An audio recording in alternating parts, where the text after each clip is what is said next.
salah satu tarikan pelancong di Pulau Pangkor.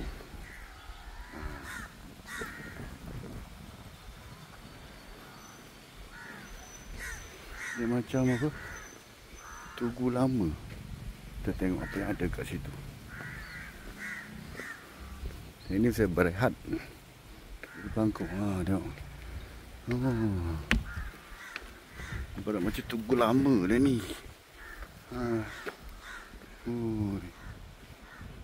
Salah satu tarikan pelancong lah di Pulau Pangkor.